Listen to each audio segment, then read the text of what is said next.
That angry email from your boss didn't ruin your day. Your mind wrote the story that did. Right now, as you're listening to this, your mind is probably already adding commentary. This sounds interesting. Or, I don't buy it. Or, I wonder if this applies to my situation. Notice that constant narrator in your head, instantly labeling everything as good or bad, right or wrong, helpful or threatening. Here's what we're exploring today. The world itself is actually neutral. We give it all the meaning it has for us through our interpretations. When we're upset, we're not reacting to what's actually there, but to the story our mind has written about what we're seeing. This might sound abstract, but I promise you'll recognize this pattern in your own life within the next few minutes. Think about your mind like a film critic who never stops talking during the movie. Every scene gets immediate commentary. This is tragic. This is beautiful. This is threatening. But here's the thing. The screen itself is just light and shadow until the critic adds the story. And that critic, that's been running your emotional life without your permission.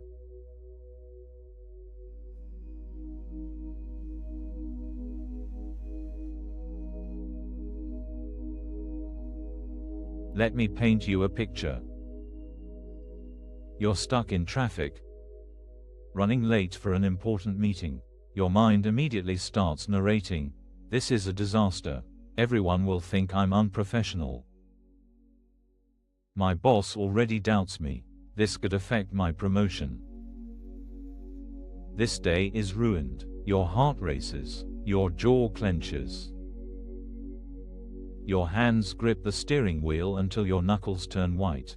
But then something strange happens. Maybe it's the sun hitting your windshield at just the right angle. Or maybe you're just exhausted from the mental gymnastics.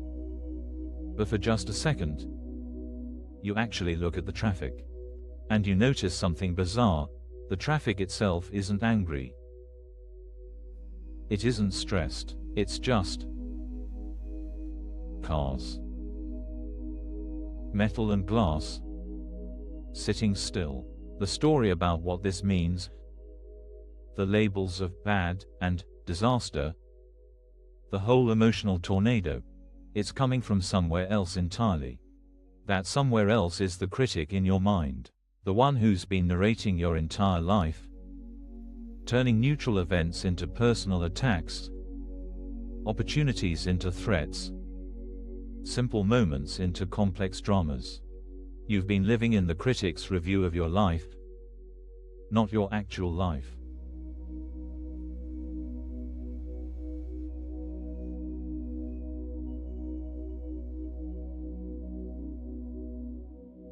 Now, you might be thinking, but some things really are bad.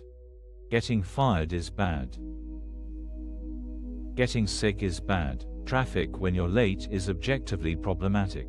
And yes, these situations have practical consequences.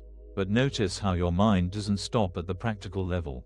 It immediately starts spinning stories about what things mean about you, about your future, about your worth.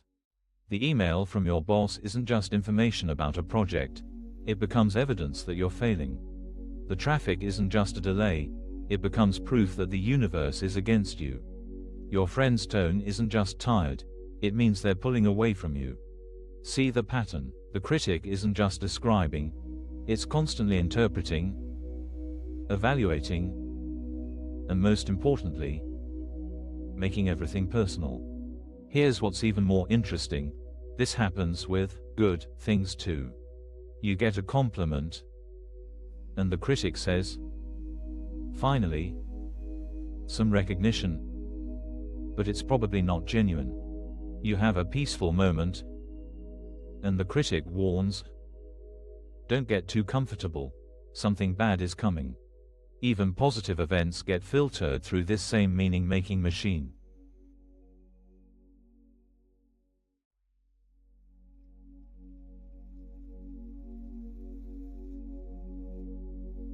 But what happens when you notice the critic? What happens in that moment when you realize the voice catastrophizing about the traffic is just a voice? Not the truth, not reality, just one possible interpretation among infinite others. This is where everything shifts.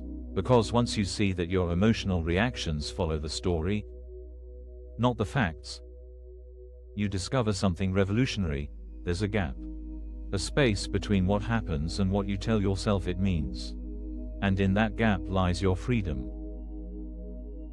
Let's go back to that traffic jam. The facts: you're in a car. Other cars are around you. You're moving slowly.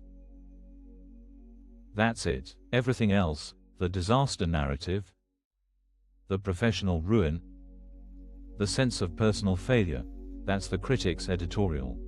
And just like you can choose to ignore a movie critic's opinion, you can choose to ignore your mind's constant commentary.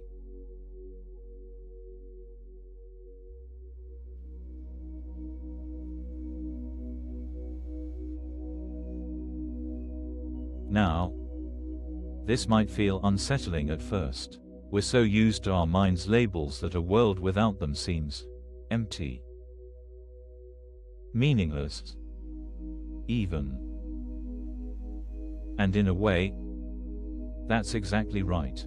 The world, stripped of our projections and interpretations, is meaningless. But here's the beautiful paradox. That's not depressing, it's liberating.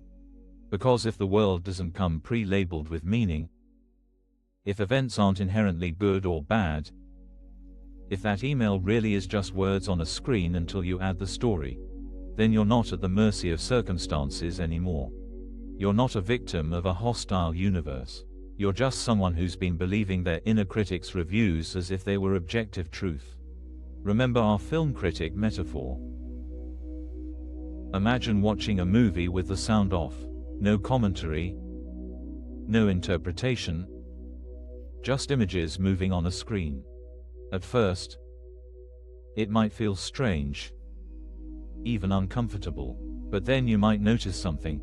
Without the critic's voice telling you how to feel, you're free to have your own experience. The same is true for life.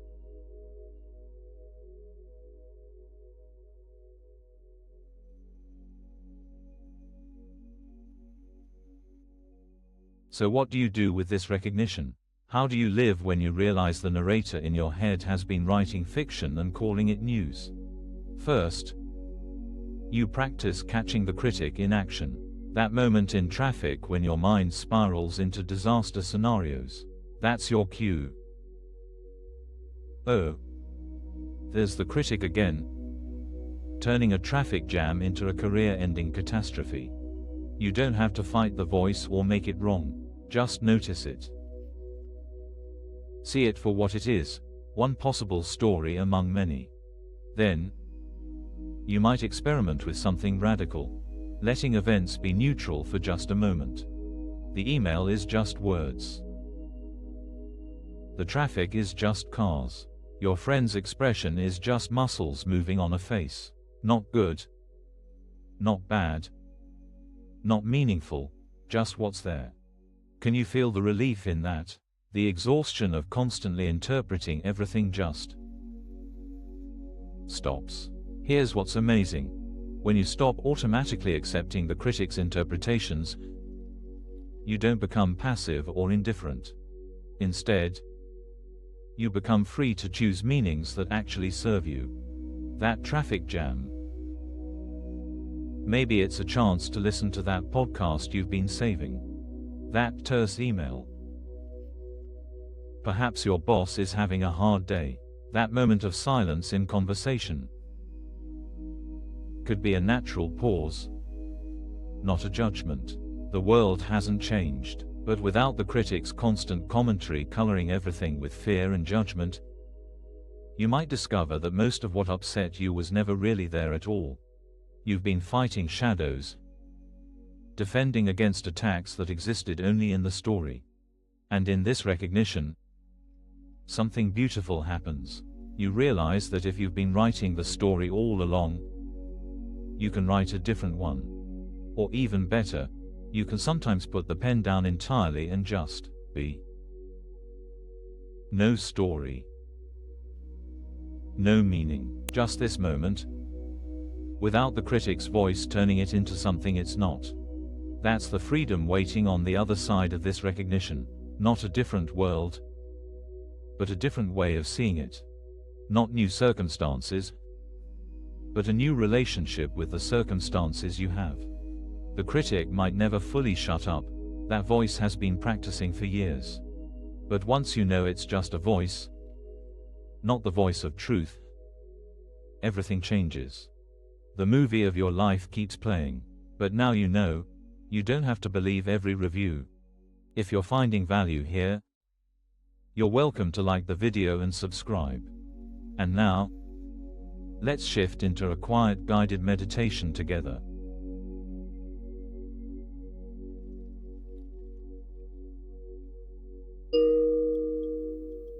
Let's find a comfortable position. Your body knows how to settle. Trust it. Take a breath that feels good to you, not deep, not special. Just a breath that your body wants right now. Notice where you are. The surface supporting you. The air touching your skin. No need to judge any of it. Just noticing. Now, become aware of any thoughts moving through your mind. Maybe thoughts about this meditation, about your day,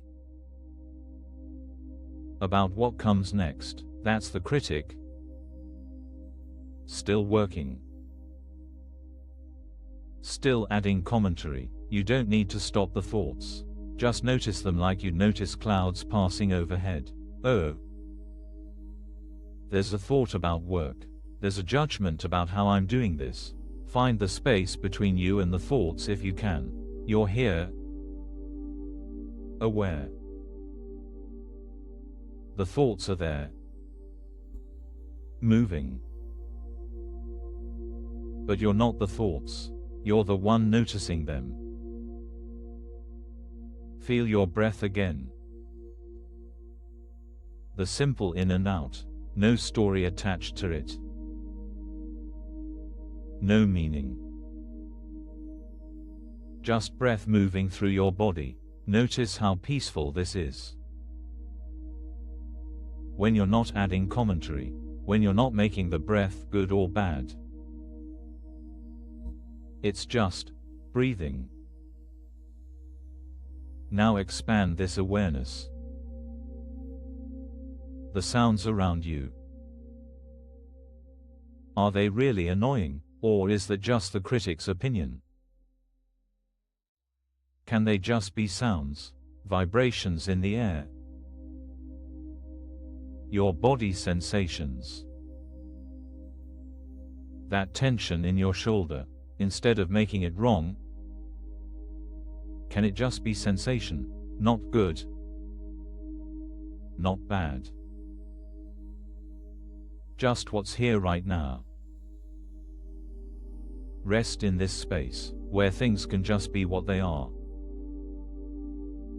Without the constant narration, without the need to fix or change or understand. This is what's always available, underneath the critic's voice. This simple awareness, this peace that doesn't depend on things being different. Take one more breath here, feeling the relief of not having to judge this moment, not having to make it mean anything.